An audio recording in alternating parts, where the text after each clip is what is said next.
Digital Congo, la télévision numérique.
Très heureux de vous retrouver, mesdames, messieurs. Bienvenue au journal de Digital Congo. Au sommaire de l'actualité, le gouverneur militaire du Nord Kivu, Evariste Kakule Somo, a pris part aux conversations nationales axées sur la gouvernance provinciale organisées à Kinshasa par le vice-premier ministre de l'Intérieur et Sécurité, Jacques Chaban.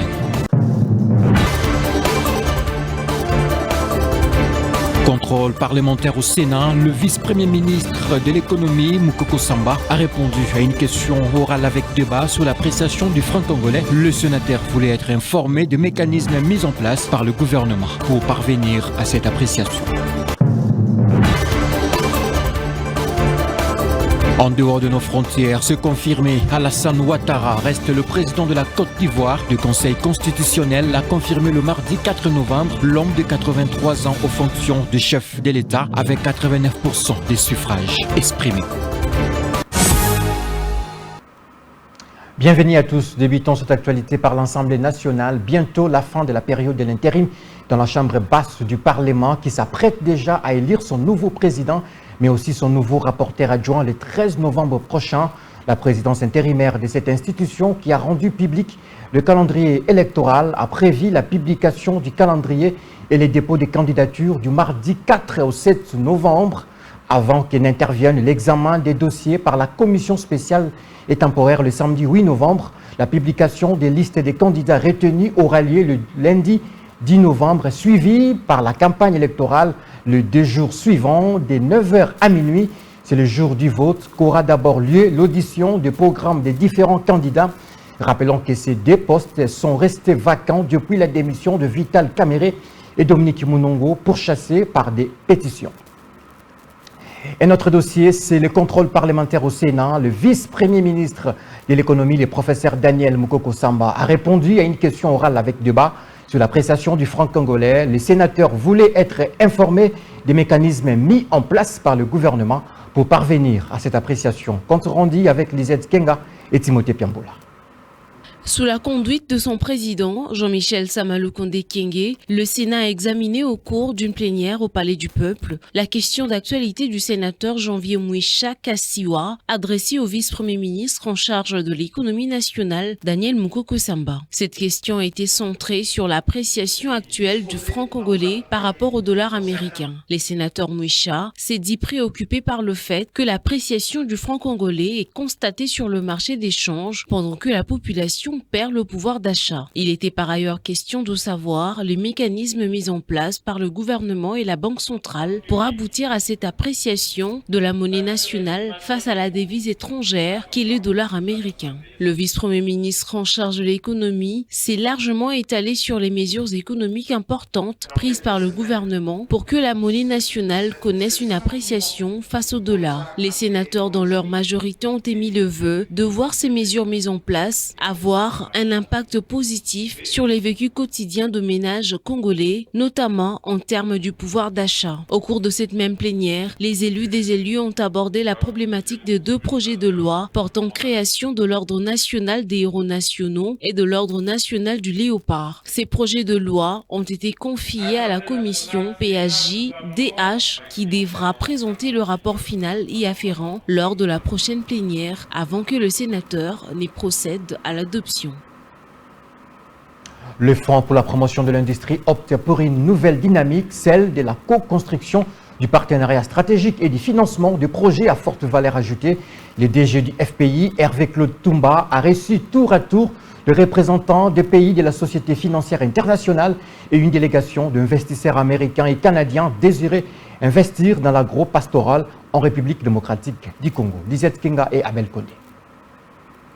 Le Fonds de promotion de l'industrie poursuit son ouverture vers les grands groupes internationaux. À sa tête, le directeur général Hervé-Claude Ntumba Batonkonke impulse une nouvelle dynamique, celle de la co-construction, du partenariat stratégique et du financement des projets à forte valeur ajoutée. Ce mercredi à Kinshasa, il s'est entretenu avec Malik Fall, représentant pays de la Société financière internationale, la branche du groupe Banque mondiale dédiée au secteur privé. Les 2 institutions partagent une vision commune, développer des projets industriels dans l'agro-industrie, l'énergie, les mines et les infrastructures. Depuis 2021, la SFI a déjà investi plus de 700 millions de dollars américains en RDC et projette d'étendre ses interventions, notamment dans les logements et l'énergie.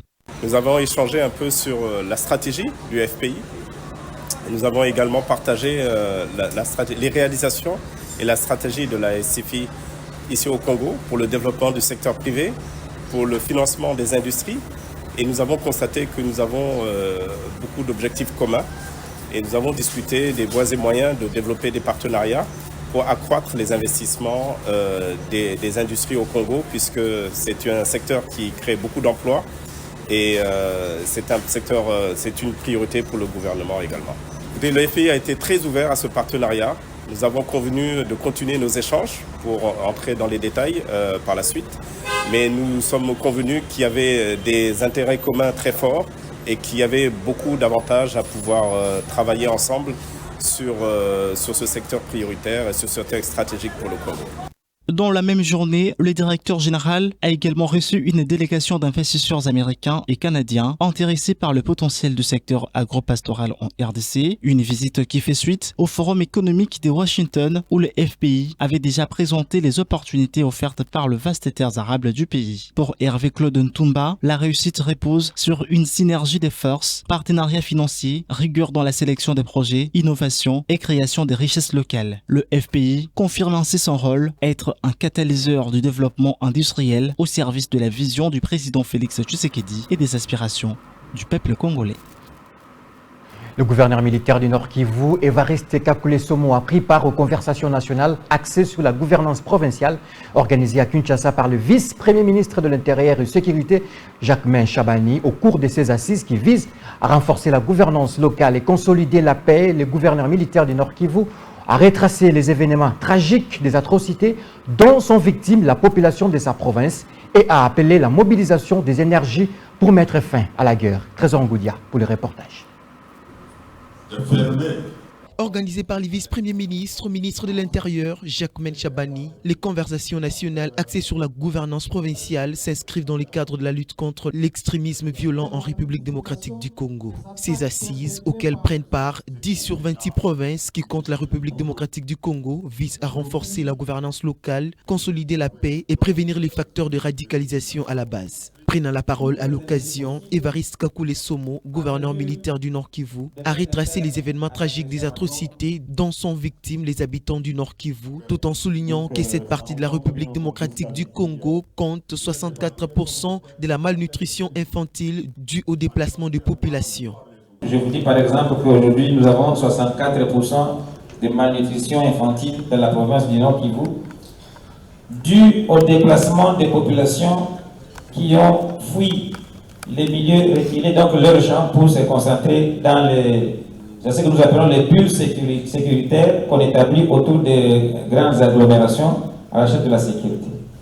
Le gouverneur militaire du Nord Kivu estime qu'il est nécessaire de mobiliser toutes les énergies possibles pour mettre un terme à la guerre d'agression rwandaise au Congo. Si la paix ne revient pas au Nord Kivu, je ne vois pas comment on peut maîtriser cette extrême violence que nous avons. C'est pour cela que nous croyons qu'il est nécessaire de mobiliser toutes les énergies possibles en mesure de mettre un terme à l'agression rwandaise au Congo. J'ai vu qu'il y a actuellement des avancées dans la recherche de la paix en utilisant l'outil diplomatique. Mais en tout cas, en ce qui concerne les ADF, il n'y a pas de diplomatie à faire. C'est rassembler tous les moyens militaires et avec l'appui de toute la population possible pour défaire et détruire les terroristes des ADF.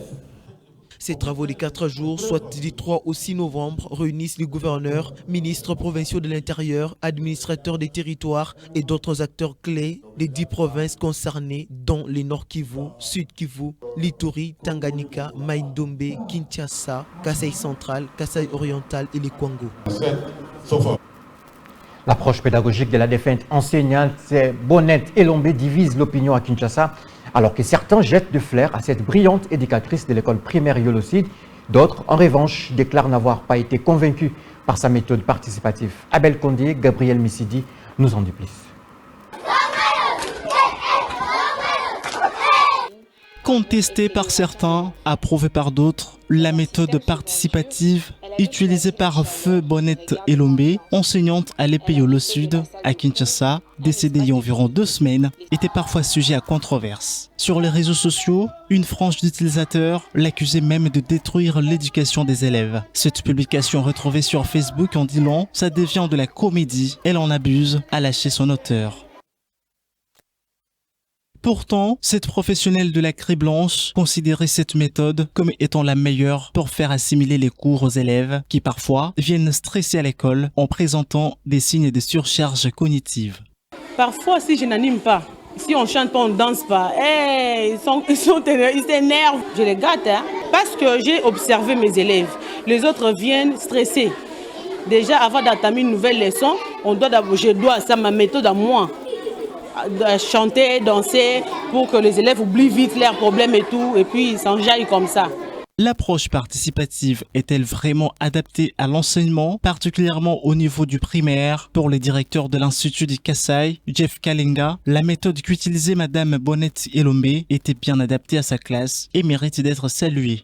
Par rapport à son approche pédagogique, je vous dirais que c'était très bien. Ça dit quoi? Les enfants, quand ils viennent à l'école, ont besoin de l'affection. On appelle ça l'approche par situation. L'enfant vient à la maison, il y a des enfants qui ne vivent plus avec les parents. Soit il y a des enfants qui ne voient pas les parents le matin.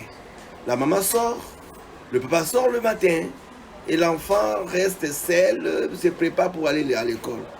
Arrivé à l'école, la dame avait adopté le système-là d'approcher les enfants. Il a même précisé que l'approche participative peut être utilisée à n'importe quelle étape du cursus scolaire. Le directeur de l'Institut CAR, dit-il, ne présente aucune limite dans l'enseignement. Tout dépend de la manière dont on l'applique. Elle se fait elle-même matériel didactique, si je peux utiliser le mot. Quand elle apprend la leçon, quand elle apprend la chanson, elle commence à danser. Comment tu vas donner à un enfant une leçon? Tu dis à un enfant de faire quelque chose, toi-même tu ne fais pas.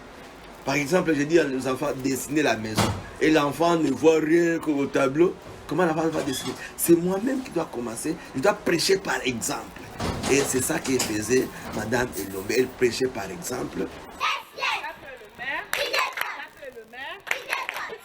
Bonnette Elombe, une enseignante congolaise connue pour ses contenus pédagogiques sur les réseaux sociaux, est décédée le 20 octobre 2025 à Kinshasa des suites d'une maladie. Sa méthode d'enseignement, joyeuse et créative, l'avait rendue célèbre. Sa disparition a bouleversé, voire suscité une grande tristesse et émotion sur les réseaux sociaux et parmi les personnalités publiques, y compris la première ministre Judith Suminwa. Son inhumation interviendra le samedi 8 novembre au cimetière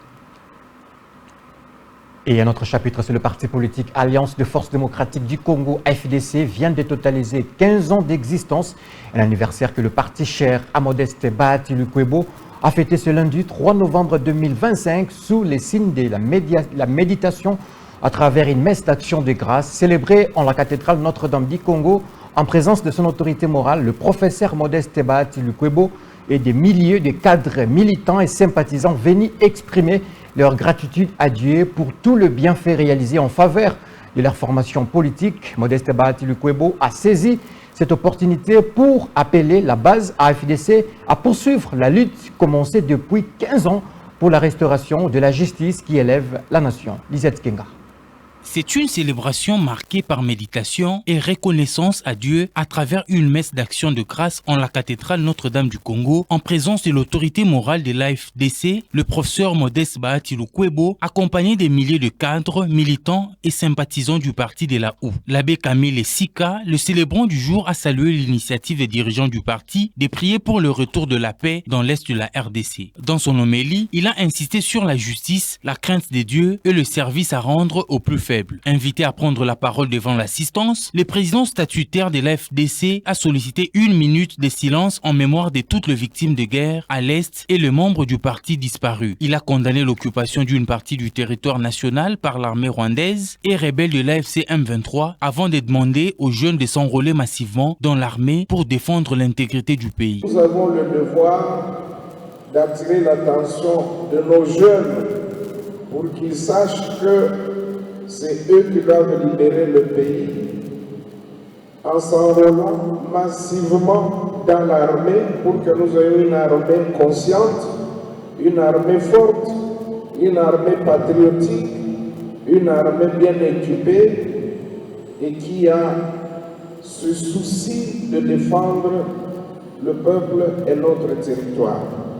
Le leader de l'AFDC a exhorté la base de suivre la lutte entamée depuis 15 ans maintenant pour la bonne gouvernance, la justice et les valeurs républicaines. Dans toutes les provinces et au sein de la diaspora, les fédérations ont organisé le culte d'action de grâce pour marquer cet anniversaire. En marge de la messe de la Ligue de femmes, l'AFDC a organisé un grand rassemblement au terrain Comète de Lingwala. Habillées en noir, les femmes du parti cher au professeur Modeste Bahati Lukwebo ont voulu rendre hommage aux victimes des conflits dans l'Est du pays sous la conduite de leur présidente Claudine Ndoussi. Elles ont marché symboliquement jusqu'à la cathédrale Notre-Dame du Congo. Un autre moment fort, c'est le dévoilement de la stèle dédiée à Perpétue Nyamukara Nyamirali, mère biologique de Modeste Bahati Lukwebo, dans la salle qui porte son nom au siège national de l'AFDC dans la commune de Lingwala.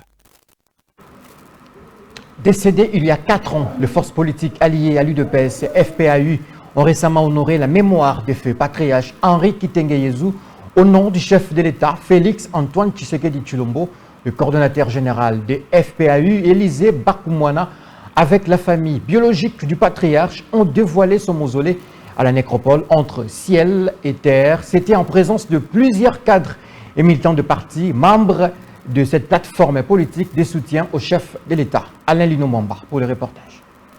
Le jeudi 30 octobre 2025, Élisée Bakoumwana Maposo, coordonnateur général des forces politiques alliées de l'UDPS FPAU, a au nom du chef de l'État, Félix Antoine Tshisekedi Tshilombo, avec la grande famille Kitenge-Yesu, dévoilé le mausolée avec buste du patriarche Kitenge-Yesu d'heureuse mémoire, ancien haut représentant et envoyé spécial du président de la République démocratique du Congo, Félix Antoine Tshisekedi Tshilombo. 4 ans après son décès, à travers ce geste posé en présence des membres de sa famille biologique, dont Patrick Kitenge, les FPAU ont fait preuve de reconnaissance à l'endroit de celui qui était la tête pensante de la création de cette plateforme politique. Le patriarche qui, dès son vivant, était plus qu'un membre de cette famille politique de soutien au chef de l'État. Un pilier de sagesse et un bâtisseur de paix, a témoigné depuis le nécropole entre terre et ciel, le coordonnateur général des FPAU. Nous avons voulu être associés avec la famille biologique pour se retrouver en ce jour ici, en vie, de pouvoir honorer celui qui a été l'icône, celui qui a été un repère pour les FPAI, celui qui a été un père Pour sa part, au nom de la famille, Patrick Kitenge a remercié le chef de l'État, Félix-Antoine Tshisekedi Tshilombo, le coordonnateur général Élisée Bokomwana, le patriarche Jonas Mukamba ainsi que l'ensemble des partis membres de FPAU pour l'acte posé. Je remercie le chef de l'État de ce qu'il a fait pour le patriarche. Je remercie l'autorité morale, Papa Élisée Bokomwana et Papa Mukamba et tout ce qu'ils ont fait pour leur frère, mon frère. C'est une famille vraiment. Après le cimetière, dans la soirée du même jeudi 30 octobre, les membres de FPAU, la famille biologique du patriarche ainsi que plusieurs personnalités du pays se sont retrouvés pour un dîner dans la salle Le Capitole de Rotana Hotel, dîner offert par celui qui est aussi vice-ministre du budget au sein du gouvernement de la République, Élisée Bokomwana. Décédé le lundi 31 mai 2021, Henri Kitenge Yesu, ancien haut représentant et envoyé spécial du chef de l'État, a été porté en terre le jeudi 3 juin 2021. Il était de toutes les manœuvres qui ont abouti à la création de l'Union sacrée de la nation. C'était donc Élisée Bokomwana. Quittons la République démocratique du Congo pour l'Afrique de l'Ouest. Oui, c'est confirmé.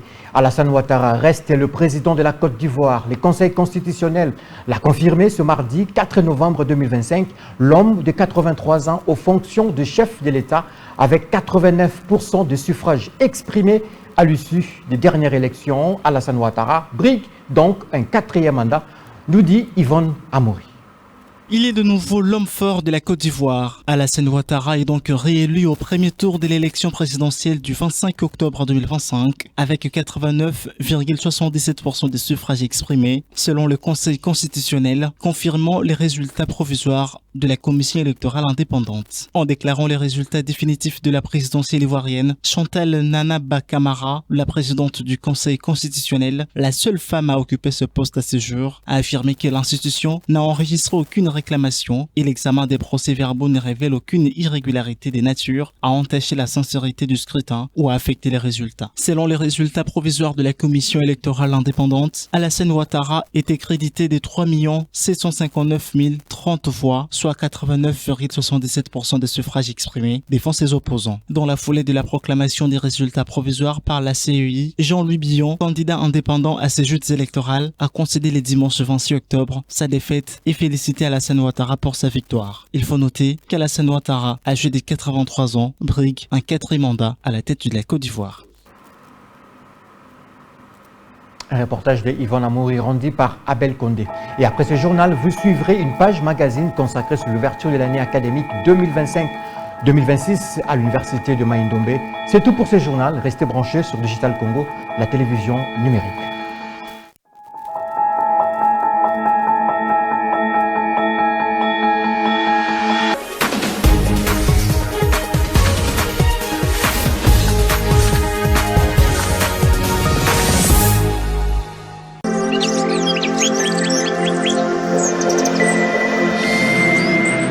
Digital Congo, la télévision numérique.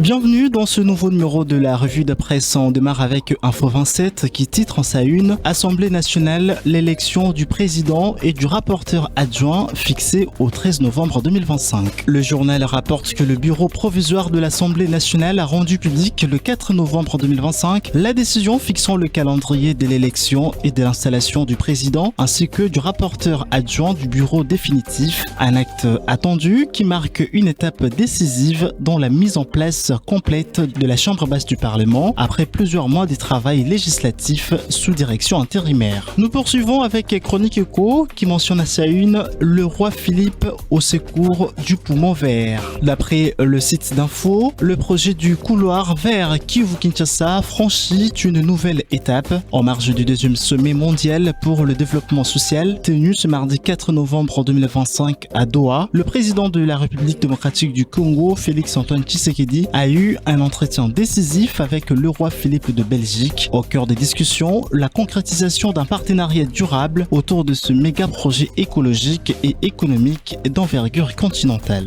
Sur un autre registre, la BCC rejette tout en bloc. C'est un titre à lire sur le journal Le Quotidien. À ce propos, Le Quotidien fait savoir que M. André Ouamesso, gouverneur de la Banque centrale du Congo, a été reçu à la commission ECOFIN de l'Assemblée nationale. Il nous revient que les théories développées ces derniers jours sont des natures à désorienter l'opinion et à ternir l'image de l'Institut d'émission. Selon le gouverneur, l'appréciation actuelle est la correction d'une dépréciation injuste de notre monnaie en 2023 à la suite d'une mauvaise estimation du montant de la réserve obligatoire sur les dépôts en devises. La BCC n'a donc pas fait apprécier la monnaie, elle a corrigé une dépréciation injuste. L'appréciation monétaire conduira à la baisse des recettes. J'ai été le premier à le dire, c'est une évidence, a-t-il déclaré. Pendant ce temps, Congo Airways à genoux, les directeurs généraux sur les grilles. C'est un titre que propose Africa News. Un scandale au rélan d'escroquerie. Le point d'orgue des accusations concerne une affaire rocambolesque. Un dry lease fictif d'un Airbus A320. En juin 2025, un virement de 255 000 $ américains aurait été effectué à une société américaine dénommée International Air Lease, supposée fournir l'appareil. Problème, cette société n'existait pas à l'adresse inscrite. Les instigateurs de cette escroquerie se sont volatilisés avec l'argent, déplorent les agents dans leur correspondance. Une plainte a été déposée au parquet pour escroquerie et association de malfaiteurs. Les agents affirment qu'une connexion aurait été établie entre les escrocs et les directeurs généraux de la directrice générale adjointe, ce qui jette une ombre encore plus lourde sur le fonctionnement interne de la compagnie. En outre, toujours sur Africa News, 10 mois d'arriérés des salaires, gouvernance défaillante, dry lease, fictif d'un Airbus A320, le manager de la compagnie aérienne nationale étrié dans un courrier transmis à la ministre du portefeuille. Toujours en économie, Deskeco rapporte que devant les élus des élus, le ministre de l'économie nationale a souligné que le gouvernement réaffirme son engagement à maintenir la stabilité macroéconomique et à protéger le pouvoir d'achat des Congolais. C'est pourquoi l'exécutif national a mis en place des réformes et doté de mesures d'encadrement efficaces, de l'anticipation et une gestion coordonnée des actions pour faire confiance aux francs congolais. Grâce à une gestion rigoureuse et coordonnée avec la Banque centrale du Congo, le gouvernement demeure pleinement capable d'assurer la stabilité du taux de change et soutenir la solidité de la monnaie nationale, symbole de souveraineté. Et ce sera tout pour cette revue de presse. Merci à tous de votre attention. Au revoir.